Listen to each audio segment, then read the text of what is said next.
What started as my first coffee shop turned into 10. So I switched to the Spark Cash Card from Capital One. I earn unlimited 2% cash back on every business purchase. Like this.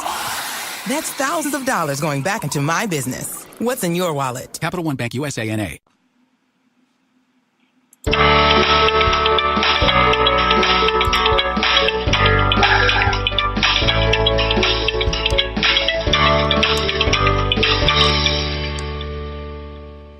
Good evening and welcome to another edition of Money Talk with Melanie. I am your business diva, Melanie Collette, and I am broadcasting live via SHR Media and High Plains Pundit Talk Radio. I am your host, the business diva, Melanie Collette. My guest today is a professor of finance at Ramapo College, co-founder and president of Conger LH, and Senate candidate here in New Jersey, Dr. Murray Sabrin. I'm very excited to have him on the show today. We're going to talk today about the 2018 midterm elections on a broader scale and also here in New Jersey. I'm very excited to have him on the show today. He's an absolutely brilliant man. So I am excited to have him on the show today. But before we get to that, a couple of housekeeping items. Hello to everybody here in the Facey chat. Ms. Donna McCleary, Lance Cooper, Tony, Charles, hello. A couple new faces in the Facey chat. Welcome to Money Talk with Melanie. Nice to see you. Happy Friday to you. It is not a beautiful day in Cape May County. That's what I usually say. It's actually very cloudy and there's some very ominous clouds going on out there. Hello, Donna Johnson. How are you? So, a few housekeeping items to talk about today. Number one, there's like tons of things happening.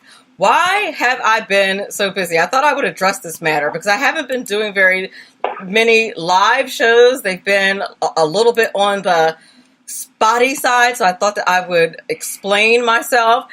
I've been working on several little projects, some big projects. But one of the projects that I've been working on is I am officially, I always have obviously had a background in finance for quite some time now, but now I am officially a licensed independent financial professional. So I'm very proud of that, very excited about that.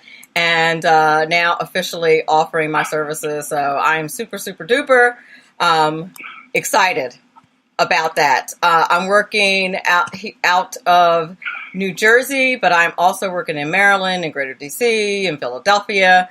So I'm super, super excited about that. If you want to know details about the scope of the work that I do, it takes 20 minutes. We can do it Google Hangout, Skype, or in person. You want to meet for coffee in your home?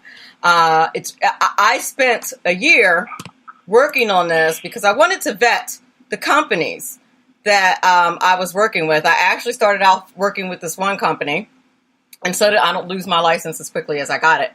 I can't mention the name of the companies that I work with, but I am independent. But the company that I chose to work with is really quite awesome, and I ended up coming back to this one. So if you'd like to know about the work that I do, you can give me a shout at moneytalkwithmelanie@gmail.com or at 937-756-6639. That's the first thing that I've been doing. Secondly, I can't believe. but I'm saying it and it's true. And so I was asked to write, as some of you guys already know, I'm a freelance writer. I freelance write for The Horn. I freelance write for Politichicks.com. Well, I was asked to write. Hey, Doug Potts.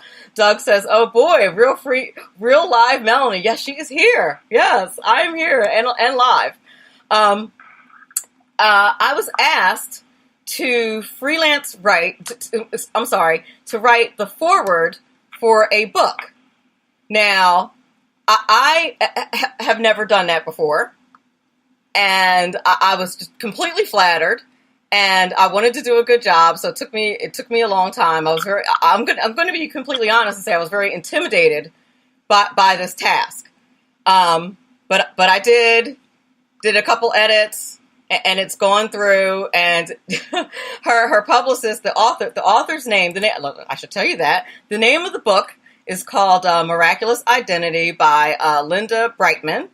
By the way, she's going to be on the show Monday, August 13th. It's a book about your identity with God and your relationship with God. And it's a book that comes along with a workbook. It's an amazing book. And I was privileged and blessed to be able to write the foreword to the book. So I am, anyway. So the publicist actually texted me this morning and said, how would you like your name and title that's going to go on the cover of the book? So, so there's that. But that's done. So that's another part of what I wanted to do. This is like her 9th book, and I really wanted to do the book justice, because it's the introduction to the book. So, but it's done. So that's done. So that's the other thing I've been working on. That's it. Next week, I will have on the 30th, July 30th, best-selling author Major Scott Husing is going to be back on the show. He wrote the book Echo and Ramadi, if you recall. Major Scott Husing, former Marine, will be back on the show on Monday. And then on Wednesday, we will have back our favorite cybersecurity expert, founder, and CEO of NCX Group, Mike Fitzpatrick, will be back on the show to scare the bejesus out of us about all things going on the internet, and in cybersecurity. And unfortunately, there's always something to talk about. I saw a post somewhere, and I didn't get a chance to investigate because I was super busy today. So I hope it was a joke, but I saw somewhere that LifeLock's emails were hacked. I don't know whether that's true or not, but I was like, is somebody joking around? But I saw that somewhere on Facebook. But I hope that was a joke. I don't know. But yeah, I saw that. I hope they're kidding, because otherwise LifeLock's pretty much ruined. I mean, I would think. I was really busy today. One of the things that I was doing, I'm the vice president of the Federation of Republican Women here in New Jersey, and we have a huge fundraiser tomorrow at Monmouth Racetrack, and I am in charge of trivia. So I was putting together trivia questions today, and I tell you this because, if I do anything, it's got to be fun. So I had to come up with fun questions, so I had to come up with 10 questions. So I'm going to tell you some of them, and I wanted the questions to be funny because, like I said, I can't do it unless it's fun. So I'm going to give you some of them, but I'm not going to tell you the answers. You can, if you want, you can post your answers in the Facebook feed if you're on Facey, or look them up yourself. But one of my questions is, which famous Republican president was head cheerleader at his high school? You would be surprised. One of our famous Republican presidents was head cheerleader at his high school. There are 2 ways to determine whether a horse is male or female. Besides the obvious way, there is another way to tell whether or not a horse is male or female. I actually thought that was pretty hilarious. because I'm me and I am juvenile. So I thought that was very funny. There's another really good question in there. There's several really, really good questions. Let's see. What else? This is not funny, but this was a good question. The first horse was cloned in 2013. In what country was he cloned? Which I thought was another good one. But anyway, that's what I've been doing all... Oh, look at you, Chris Gaines. Very good. You better not have Googled that. Okay, you're listening to Money Talk with Melanie. I'm your business diva, Melanie Collette. My guest today is Dr. Murray Sabrin. He's the Libertarian candidate for U.S. Senate here in New Jersey for 2018 for 2008 midterms. We will be back in a couple of moments. Bitterness, a recipe for disaster. Hello, I'm Ron Edwards. On today's page from the Edwards Notebook, for decades, hordes of haranguing, bitter complainers have been making noise about problems both real and imagined. In fact, complaining has become an industry where dummied-down bitter enemies of liberty, like Representative Way Out Waters of California, who sustains her power by taking advantage of government school-indoctrinated voters, who think it's just fine and dandy to follow around elderly Senator Mitch McConnell and harass him, or attack Christian patriots who simply gather to pray for a republic. But to what end? Has the quality of life improved for those whose sole purpose in life is to complain and moan to high heaven about either slavery, capitalism, or even Trump? The truth is, most societal complainers are merely disruptive tools of those seeking to literally destroy this great republic. The Antifa/Soros grunts don't care about improving the quality of life for anyone, including themselves. The biblical definition of complaining means to be left behind. Those complainers will themselves be soon left behind as we the people seek providential guidance to restore America. And join me Fridays at 4 p.m. Eastern Time, 1 p.m. Pacific on shrmedia.com and americaMatters.us. I'm Ron Edwards. Ron Edwards, the new voice of America. Sponsored by the Tri-County Liberty Coalition.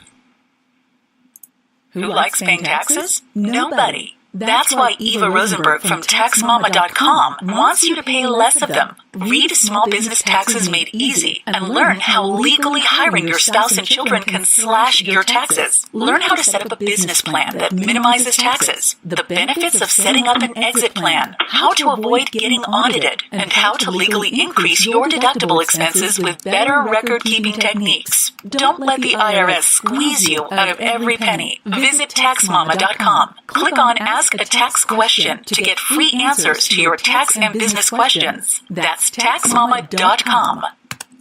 Welcome back to Money Talk with Melanie. I'm your business diva, Melanie Collette. I hope you all are well.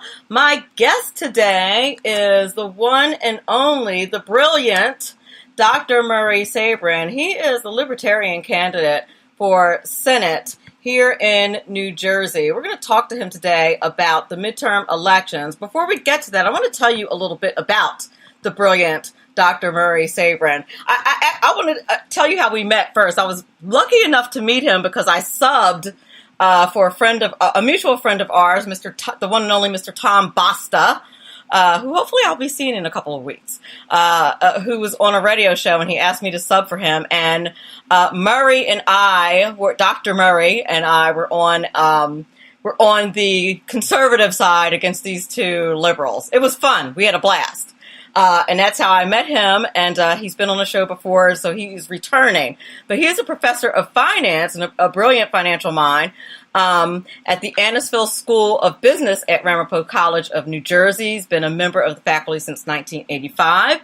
He's a PhD in economic geography. He's got an MA in social studies education and a BA in history, geography, and social studies education.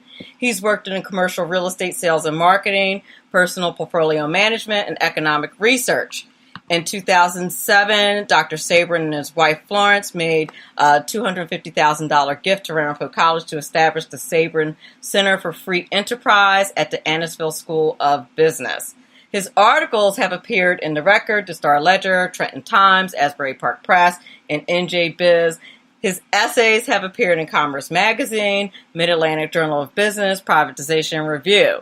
He has academic articles published in Nonprofit Management and Leadership, Nonprofit Voluntary Quarterly, Journal of Business Ethics. You guys get the picture. The man is smart. He's also a published author, has plenty of books. And without further ado, Dr. Murray Sabrin, how are you?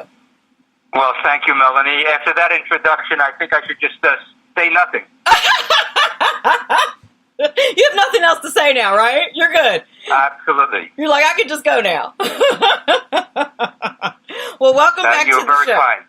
Welcome back to the show. I'm so glad to have you back on.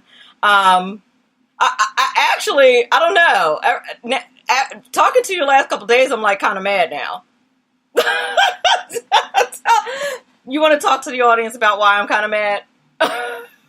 Well, I think I called you a few weeks ago, and you've called me back the other day. So it was a long time between return calls, but that's okay. I've been so busy on this campaign trail, meeting people, raising money for the campaign, so we can get our message out, which we are doing successfully on social media and on conventional media online. And if we raise more money, the print media will take notice, the pollsters will take notice, and then they'll definitely say it's a three-way race. Right now, they're concentrating on the two major parties. We have two Bobs running, and our hashtag on Facebook is Two Bobs, No Difference, because the Republican candidate Bob Eugen donated to Bob Menendez in 2012, and now he's bashing him relentlessly on in the media, showing what an unethical guy he is. Well, people have known that for 20 years, and so it's all disingenuous for Bob Eugen to have an epiphany that Bob Menendez is unethical. People have known this for decades. So my approach to this whole campaign is what I offer the people of New Jersey is the real choice, the best choice to replace Bob Menendez, who has a 29% approval rating for an incumbent senator. That's incredible, given that the Democrats have such a huge registration margin in the state. People don't trust him. People have told me around the state who are Democrats that they don't trust Bob Menendez. He's also one of the leading warmongers in the state. In the country, in fact, he's teamed up with people in Congress who think that we should bomb countries and then ask questions later. And I think that's a totally unacceptable foreign policy. What we need to do is what President Trump is working for is peace with Putin, or I should say better relations with Putin, because the last thing we want to do is have a conflict with with Russia, which has nuclear weapons. We have nuclear weapons, and the last thing we need is to repeat what we had in 1962 in the Cuban Missile Crisis, which I remember vividly. Most of your audience is probably not even born then. Yeah. But we were talking about a possible nuclear exchange between the United States and the Soviet Union because there were nuclear missiles in Cuba. So that tension that occurred was diffused, fortunately, and but we still have rocky relations with Cuba. But we need to have a world of peaceful relations. That's what George Washington talked about in his farewell address, of having no entangling alliances and commercial relations with everybody. And that means people to people, businesses to people, trading amongst each other, because trade is the lifeblood of civilization, Melanie. Think of it. We trade with people all over the country, with Canada, with Mexico, and our standard of living goes higher because of the specialization of labor and division of labor that we have among our countries. Imagine if we just open up the whole world to trade, which I think the president wants to do. He said, let's have a world of zero tariffs. I'm all for that. Let's have zero tariffs. Remember, a tariff is a tax. So when you tax something, your standard of living goes down. Right. Whether it's your income that's taxed, your property that's taxed, your capital gains are taxed. People need to keep more of their own money. So what I'm advocating is not only lower taxes, but get the government out of areas that should be in. And that's why I'm proposing a universal credit for donations to charities. This way the money stays in New Jersey. People can take care of people in need in that community. We help people become financially independent so they can build strong families and build strong economies in the local community. And we don't need this top-down, trickle-down welfareism that's been ruling the country for now almost 100 years. And we need to get away from the cycle of tax and spend and borrow, because both parties are responsible for the $21 trillion debt, the $4 trillion plus budget, which is increasing faster than the economy is growing. Yeah. And we have a $1 trillion deficit at least for the next 10 years. And that's assuming that there's no recession in the next 10 years. And when the next recession hits, the deficit may balloon to $2 or $3 trillion. Who knows? Because the last time we had a major recession in 2008, 2009, the deficit hit nearly $1.5 trillion.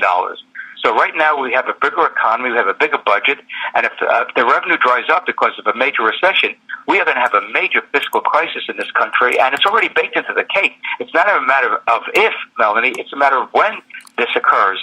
So I've been telling people, my students particularly, get a good job, make sure you have great skills in case the job that you have disappears, you have skills that you can move into another job, and save a good portion of your income because you need a reserve just in case you get laid off and it takes 6 months or a year to get a job. So this is basic Finance 101, Personal Finance 101. You cannot rely on the politicians to create a good economy for us because they mess things up. The Federal Reserve has been manipulating interest rates for the past 60 years, and they've given us this cycle, which I wrote about in the New York Times, Melanie. In 1976, I warned about this. I'm not surprised. I'm not surprised. Well, I want to back up a tiny bit. I was in graduate school at the time, and I started learning all about monetary policy and fiscal policy and how the Federal Reserve destabilizes the economy. And it's been occurring since then. We got the double-digit inflation of the 1970s, which I warned about. And then we got the disinflation of the 1980s, but we had a bubble in the 90s with all the cheap money that was created in the dot-com bubble, and then we had the housing bubble, and now we have what some people have called the everything bubble. Everything is inflated, stocks, bonds, real estate, and we're now starting to see cracks in that because housing prices in some locales around the country are starting to soften and not go up as much as they have. And that could be the first sign, like we saw in 2007, that housing prices could be a leading indicator that a recession is down the road because so much money has been created and the Federal Reserve is raising interest rates to prevent inflation, which is starting to accelerate. So, again, the Federal Reserve gives us this never-ending boom and bust cycle. It's not part of the free market. It's outside of the market because the Fed initiates it through trying to create a good economy. But instead, what it does is it gives the economy a sugar high, to use a very simple analogy. Yeah. And when we have a sugar high, we know it crashes.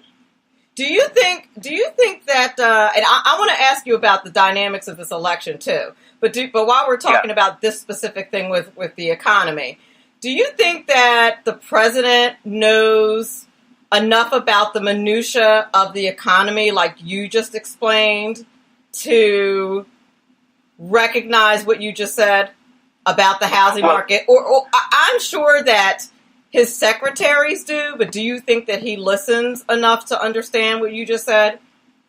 Well, I think he does because during the campaign, if you remember, he said we're in a bubble. He said that during I think during one of the debates with Hillary Clinton, he said we're in a bubble, watch out. And now that he's president and the Fed is raising interest rates, he doesn't want the Fed to raise interest rates because he knows that's going to prick the bubble. Right. And he doesn't want to be president when the bubble burst because that's what happened in 2008, and Obama won easily in 2008. True. So if the bubble bursts in 2019 or 2020, it's going to be very difficult for the president to get reelected because the people usually punish the party in power when the economy heads downhill. That's what happened in 1980 when Jimmy Carter ran and Reagan won. That's what happened, let's see, what was the last time? In 1960, the economy was soft, and Nixon, the vice president that was running for the presidency, and JFK won the election in a squeaker. Many people thought that it was stolen from Nixon, but nevertheless, the economy was weak because there was a mild recession. But when you have a weak economy, well, in 1992 we didn't have a weak economy, but Clinton made it sound like a weak economy when he said it's the economy, stupid. Right. And you had Ross Perot running a strong third party candidacy, and George Bush was, I think, inept, and he didn't realize that he raised taxes. He broke his promise. Remember during the 1988 convention, he said, "Read my lips, no new taxes." And when you go back on your promise, the people punish you, and they punish him. And so what we have today is an incumbent senator who is wrong on, I think, every issue that affects the people of New Jersey. The only thing he does, which a colleague of mine told me the other day at the college, is that he brings money back to New Jersey. Well, with a $4 trillion budget, that money has to go somewhere. It has to go back to the states, because the money is spent in states and local communities. So that's the job of every senator, no matter what party, to bring back the money that the people have been taxed to help the communities with roads and bridges and whatever. But what I'm proposing is that let's not send the money to Washington in the first place, or have to take it from Washington in the first place. Let the money stay in New Jersey and Florida and Tennessee and Texas, and let the people in the states decide how they want the government to spend their money. But better yet, let's have the people spend their money, because the government is involved in too many sectors of the economy, whether it's healthcare, whether it's education, whether it's housing, you name it. The government is involved in everything. And what do people complain most about? Education and housing and healthcare. Well, let's because when the government gets involved, prices invariably go up, and that's why people are unhappy with both political parties. Since Congress has, I think, a 20% approval rating. Well, so we can't. So go ahead, Melanie. Dr. Sabrin, this is what comes to your candidacy alone. This is what comes to mind, and of course, you and I were talking about this the other night, and I was talking to another Republican friend of mine about this morning. And by the way, I want to tell you about some comments in the Facey chat. I don't know if you can see them. Catherine says Murray makes a lot of sense. The better choice for New Jersey senator. Yeah. And this is what that's what I call an informed voter. Amen. Judy says Murray is the man. And this is my concern. And this is what I said to a friend who lives in D.C. This morning. I said, I after I got off the phone with you, Dr. Sabrin, I texted a friend of mine and I said, hey, did you know that that Bob Hugin is pro-choice? And as you and I discussed, that's a big problem for me. that's a problem for me. And he's like, and his response, my friend's response was, yeah, I don't know why he didn't just primary Menendez. And I was just like, wow. And then of course, the next thing he says to me is, what did he say? He said, but we have to get Menendez out. And so, basically, like, what are we going to do? And well, go ahead. So I said to my friend from DC this morning, I said, this is the problem. I said, how long are conservatives going to keep saying that? I said, this is how you end up with all leftists in office. Mm-hmm, I said, because if you keep picking like the best, this is basically the best worst choice. Well, you're going to end up with all Democrats. Like, when are Republicans going to stop accepting that? When are we going to stop accepting like Republican light or like Republican light? Bob Hugin said it's the responsibility of government for the welfare of the people. But it's not the role of government. The role of government is to make sure our borders are secure and that we have laws in place that punish people for committing aggression. That's the basic libertarian principle, the non-aggression principle. So if we had the government focused on those issues, we would have a $4 trillion budget and a $21 trillion debt. In fact, Jim Florio, the one-term Democratic New Jersey governor, said it best in one of his budget messages when I was writing a book on taxation in the 1990s. He said, government tries to do too much. And that's really one of the themes of my campaign. When you have the government involved in virtually every sector of the economy, you get these distortions, whether it's on trade, whether it's on healthcare, whether it's on education and transportation. I mean, the government can't pave the roads right. How are they going to fix healthcare? I mean, you go throughout New Jersey, and finally they're paving some of the roads in my town, some of the streets in my town, which were a horrendous condition. It reminded me of living in a third world country. And so if you can't do roads in a cost-effective manner, how are you going to do something like healthcare, which is now a $2 trillion sector of the economy? So the point I make is, see, the Republicans and Democrats don't trust the people to maintain their affairs and to order their affairs so you have a better economy. See, I trust the people. They don't trust the people. I want the people to have freedom, to have the liberty of using their God-given skills to work in businesses, work on the job, take care of their families, help the least fortunate in our community with their charitable contributions. And that's what's called a free society. It's not a top-down society like they had in the old Soviet Union. In many ways, we resemble the old Soviet Union, but we do it in a much more gentle manner. It's called taxation and regulation. That's government spending.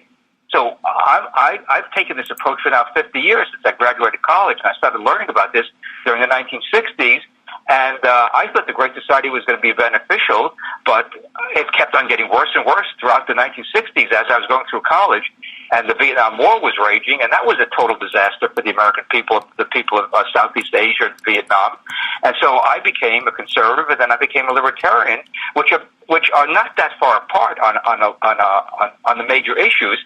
See, the problem with Republicans is they talk as fiscal conservatives, but if you look at the data, Melanie, for the last 40 years, the budget of the United States has grown faster under Republicans than it has under Democrats.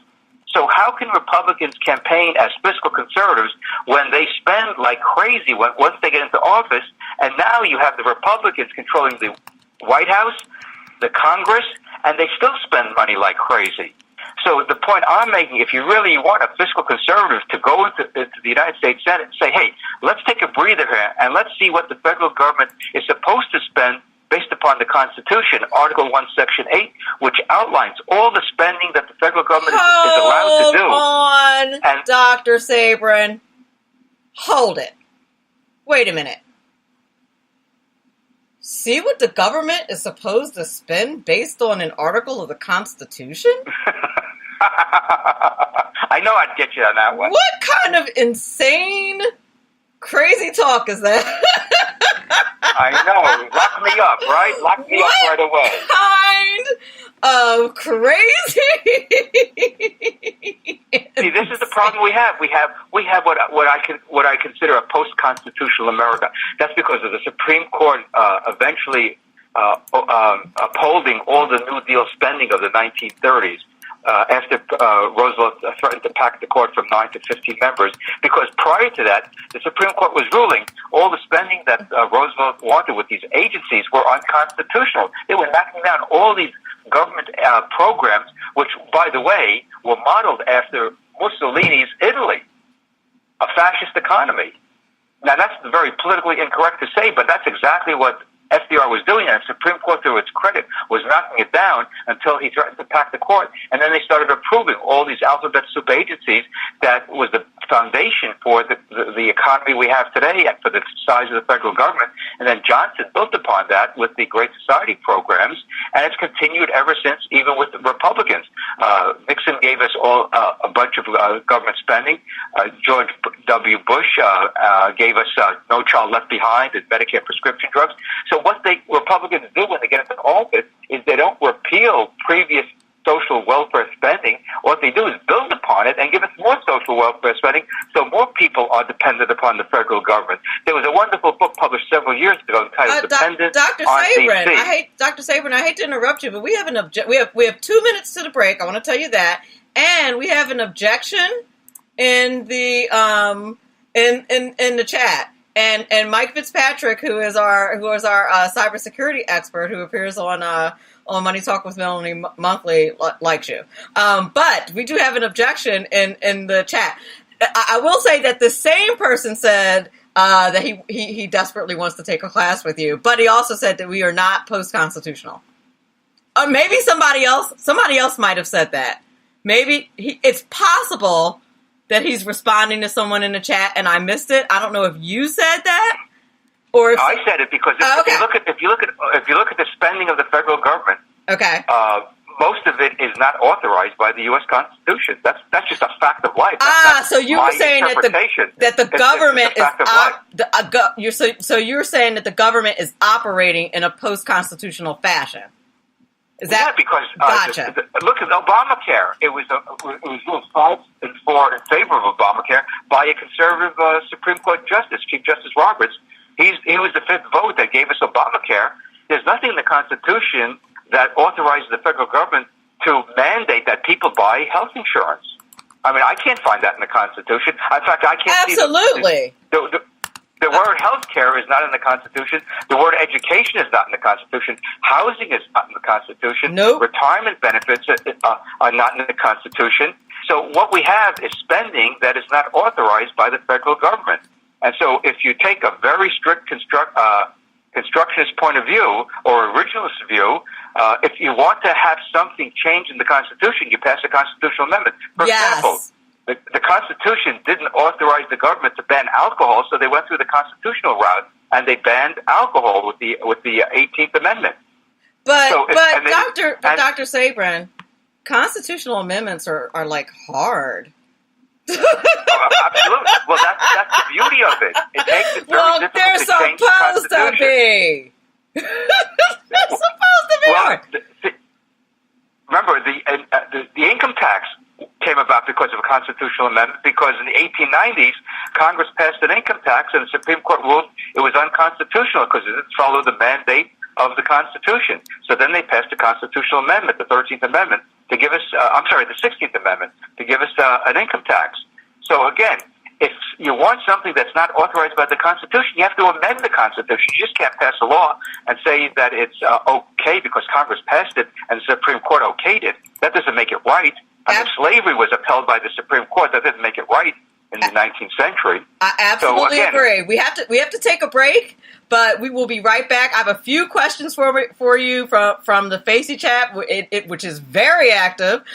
When we get on the other side of the break, you're listening to Money Talk with Melanie. My guest today is the one and only Dr. Murray Sabrin, who is tearing it up today. We will be back on the other side of the break. Conservative media done right.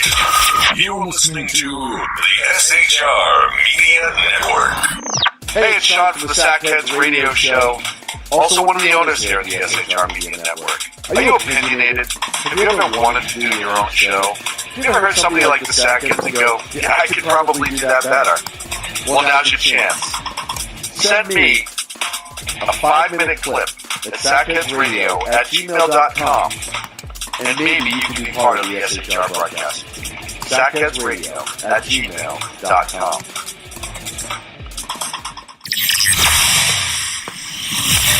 Broadcasting beyond enemy lines in occupied California, a mere 2 miles from the state capital, the bloviating Zeppelin's Berserk Bobcat Saloon Radio Show can be heard every Tuesday and Thursday night at 8 p.m. Pacific and 11 p.m. Eastern, only on the SHR Media Network. Go to shrmedia.com to listen. You can also watch on the SHR Media Facebook page and the SHR Media YouTube channel. No goldfish were abused in the making of this ad. When dirty politicians, shadow governments, and deceptive Islam blind the world with fake stream media smoke, their only fear is one man with a cane. I'm Dave Miller. Join me through shrmedia.com, HighPlainsTalkRadio.com, and the Western Free Radio Network at Spreaker, YouTube, and iTunes for a different perspective weekly on the Unpleasant Blind Side. And catch me on Jeff Mitchell's EDL Radio on BlogTalkRadio.com. There's no surrender ever, because truth is not always pleasant. Hey guys, it's Sackhead Glenn. I'm excited to tell you about a brand new show here on the SHR Media Network. I'm teaming up with the one and only, all-powerful, the bloviating Zeppelin sitting here to my left, bringing to you a fresh new show here on the network. It's Against Tyranny. And we'll be picking up where the Sackheads left off. Excited to be with you, sir. Sackheads against tyranny. We're going to chat. We're going to chat Wednesday night. Sackheads Against Tyranny. Wednesday night, 11 p.m. Oh, it's the same time, right? 11 p.m. Eastern, 8 p.m. Pacific. Same Sack time, same Sack channel. SHRmedia.com. See what I did there? It's your business diva here, Melanie Collette. I am inviting you to a front row seat as I discuss some of the most intriguing details of wealth and finance with today's movers and shakers in the world of business. Listen in and discover financial truths on a global, domestic, and household scale. Uncover topics that will impact your wallet today and in the future. Money Talk with Melanie airs Monday through Friday, 5 p.m. East, 2 p.m. West, right here on SHR Media and High Plains Pundit Talk Radio. You can't afford to miss it. Human by race, Christian by faith, American by nationality, and conservative by choice. Reverend Ralph J. Chisholm Sr. is the right guy on SHR Media from 8:05 to 9 p.m. Monday through Friday. And if on the rare occasion I am ever wrong, I will still always be right.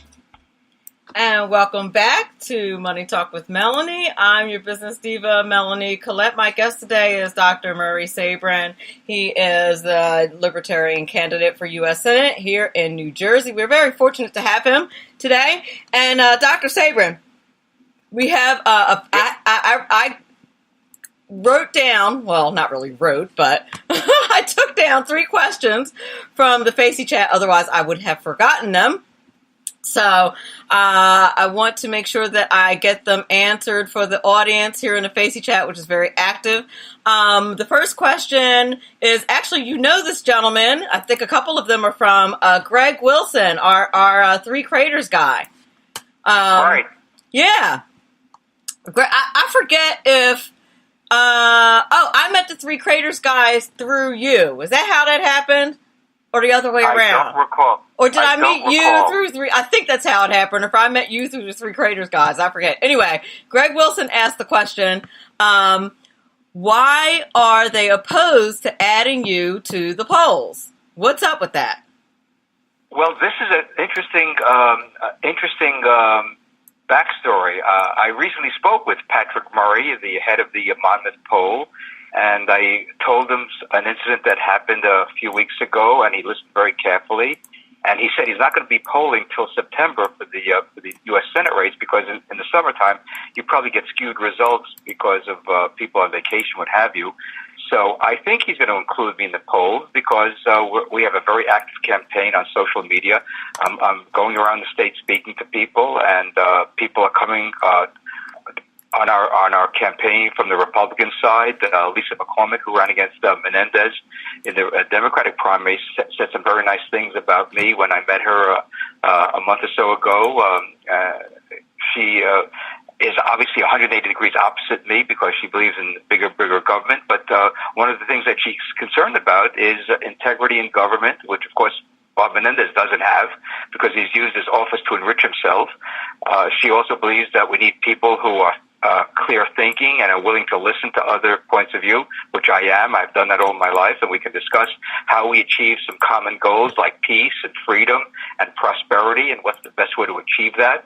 So we're getting calls from people, emails from people, messages on Facebook that people want to come to the campaign and help us out because they're tired of the bickering of the Democrats and Republicans, and the economy goes through these cycles that they're not addressing, and spending keeps on going up.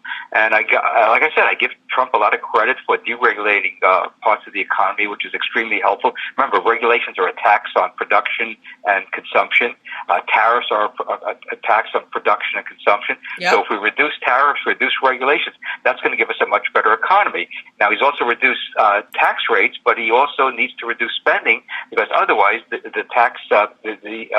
deficit is going to increase because the economy is not going to grow as fast as I think he believes, or the revenue is not going to come in as great as he believes. And so we need to really address spending. And that's where I think the problem has been in Washington on both sides of the aisle. They don't address the spending issue, and we cannot have a country where the spending increases much faster than the economy's ability to pay for it. That's why we have these deficits. We can't. So, no economy can have that. The economy, the Melanie Collette economy, small as it is, can't handle that either. I have another question. Let's see. What are your thoughts? This question is from Mike Fitzpatrick in the Facey chat. What are your thoughts on Jekyll Island in 1913? Oh yeah, what is interesting about Jekyll Island, where the financial and political insiders met to plot out the creation of the Federal Reserve, and that, by the way, has now been reported on the Federal Reserve's history website. It's the first time the Federal Reserve has had an article about the creation of the Federal Reserve and mentions the secret meetings on Jekyll Island. Okay, so somebody wrote an article. I'm gonna need you to back up just a tiny bit, since this we've now gone into like smarty pant territory. So yeah, I know. We've gone into Dr. Murray, Mike Fitzpatrick, smarty pants territory. So for the sake of the rest of the audience, tell everybody what you guys are talking about, please. The Federal Reserve was created in order to protect the bankers from their own bad policies of printing money out of thin air. And so now you have a central bank that backs up the bankers when they get into trouble, and that's what the bailouts were in 2008, 2009. The Federal Reserve bought $4 trillion of debt in order to bail out the bankers. To make a long story short, and so that's why we need to go back to a monetary system based upon real wealth, which is gold or silver, but gold is the best one because it has the best qualities of a real money instead of this money that we have today, which can be manipulated and interest rates can be manipulated by the Federal Reserve. So that's a long story. I would need an hour. We discussed this in my financial history of the United States class. But yeah, the Federal Reserve is a creature of the bankers because they needed an institution to protect them from the failure of the banking system to borrow short and lend long. That's the gist of the problem. They don't have all the money that they say they do to meet the consumer depositor demand, and that's why we had bank runs throughout the 19th century. So that's another topic that we need a long time to explain it, which I could do very nicely if someone wants to give me an hour or so to discuss that. I do. I want to give you an hour to discuss that. That's great. That's great. I would totally give you an hour to discuss that. Absolutely. Okay, here's another question. Dave Milner wants to know social media. How do you feel about social media censorship and whether, I wonder if you had any trouble with that, social media censorship, and whether or not you think it's tied to some of their current financial troubles? This is an interesting question because, remember, these companies are private companies or publicly held companies by shareholders, and this is private property. So they set the rules in terms of the contract between the users, like us, and the management of Facebook and Twitter and all that. So whatever the terms and conditions are, remember, the First Amendment is that the government shall not make any restrictions on free speech. You don't have free speech on my property. I don't have free speech on your property. Whoever owns the property determines the terms and conditions of the use of that property. And that's where I think a lot of people misconstrue the notion of free speech. On social media, as long as you don't do things that they find incendiary or hateful or things like that. Now, I've had no problem on social media so far. We've boosted our posts with ads without a problem. As long as it says that paid for by Sabrin for Senate, we can. Apparently, we've posted ads without a problem for the past 2 months or so. You had to there had to be a verification process to make sure that we're not some international nefarious organization posting these ads. And so we had to send them a lot of information to make sure that we're real American citizens posting these ads. And so far, we've had no problem whatsoever. That's fantastic. I'm really glad to hear that. But I have a friend who has a conservative blog, and he had to go through all kinds of hoops just for his blog. So I'm really glad to hear that you have not been having like a whole lot of problems, and your social media presence has been really strong. Well, thank you. Well, if people go to SabrinForSenate.com, they can see all the press releases, all the endorsements we've gotten from former Congressman Ron Paul, from former Assemblyman Rick Merck, the Republican, from the former Bergen County Republican Organization Secretary Paul Dugan. People are coming to us because they want to see somebody of insight about finance, about business, about the economy, about a protector of civil liberties, a protector of free markets, to go into the Senate and work with people on both sides of the aisle and come up with solutions that the American people are hungering for, because we cannot have a top-down economy, and that's what Washington has given us for so many decades, the creation of both Republicans and Democrats. We need to decentralize decision-making. That was one of the beauties of America, where the colonies turned into states, and the states were responsible, or the people were responsible, for sorting out their own affairs. And that's really the key issue, Melanie, is who's responsible for your life. And I believe, as someone whose family basically just made it out of World War II, that you are responsible for your life. That's why I'm so strong on the Second Amendment. My father survived World War II because he had the ability to defend himself. And so I make the point that no one can guarantee that America will never turn into an authoritarian society in the future. And so the Second Amendment was put there in place so people have the ability to defend themselves. It's a fundamental human right. In fact, the UN acknowledges that. In Article 3, it says, human beings around the world have the right to life, liberty, and security of person.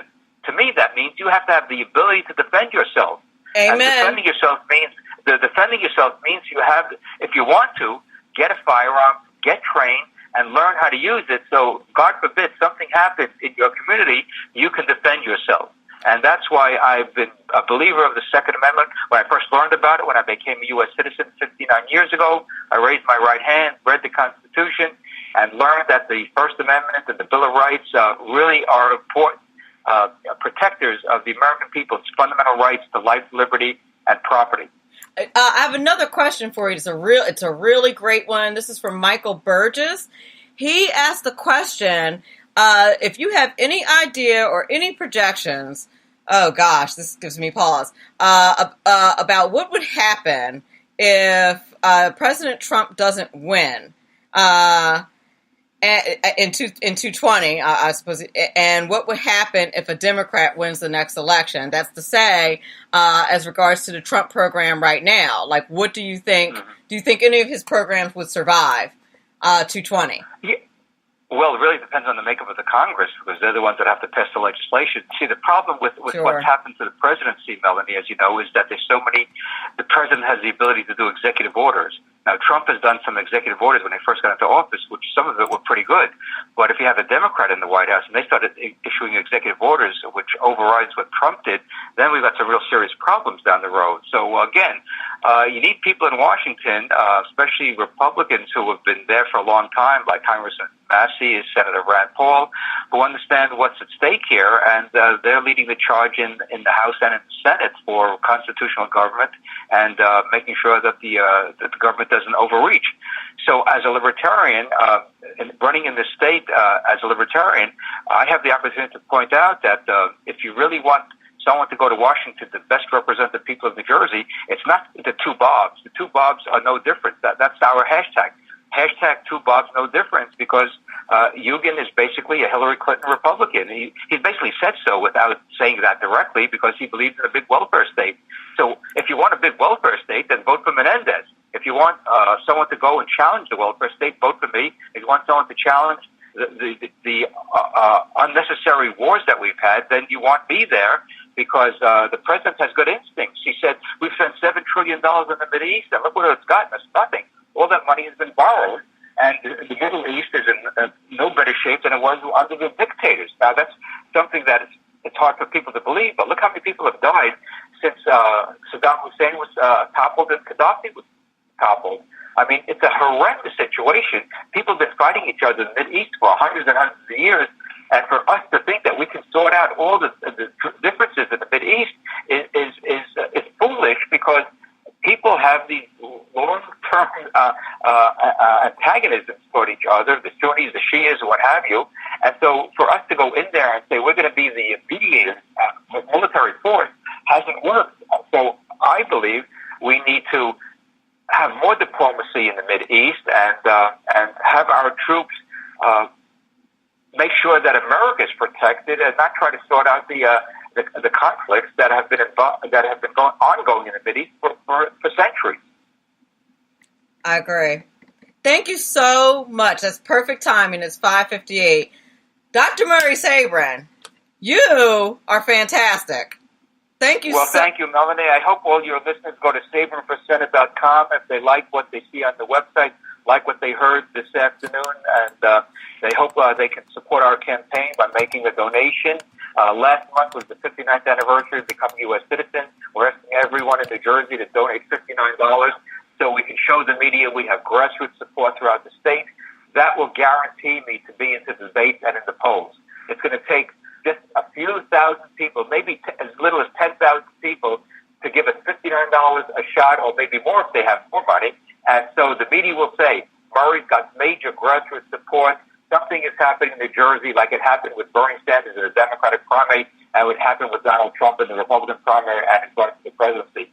I think what we're doing here in New Jersey is very similar to what got Bernie Sanders so much support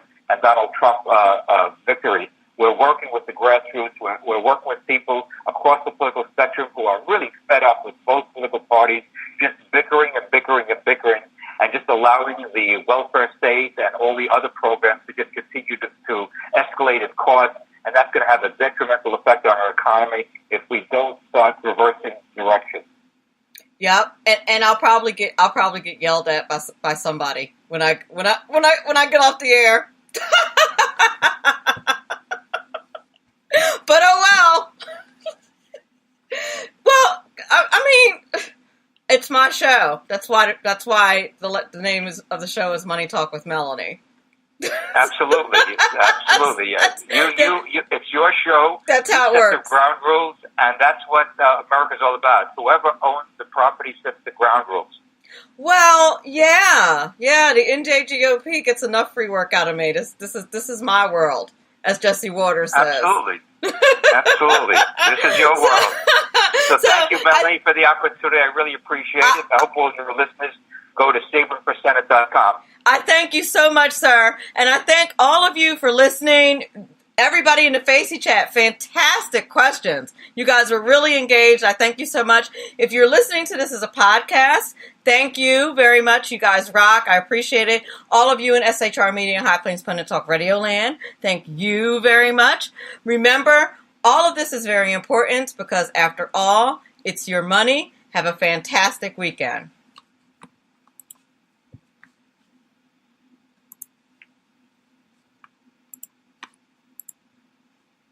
What started as my first coffee shop turned into 10. So I switched to the Spark Cash Card from Capital One. I earn unlimited 2% cash back on every business purchase. Like this. That's thousands of dollars going back into my business. What's in your wallet? Capital One Bank USA N.A.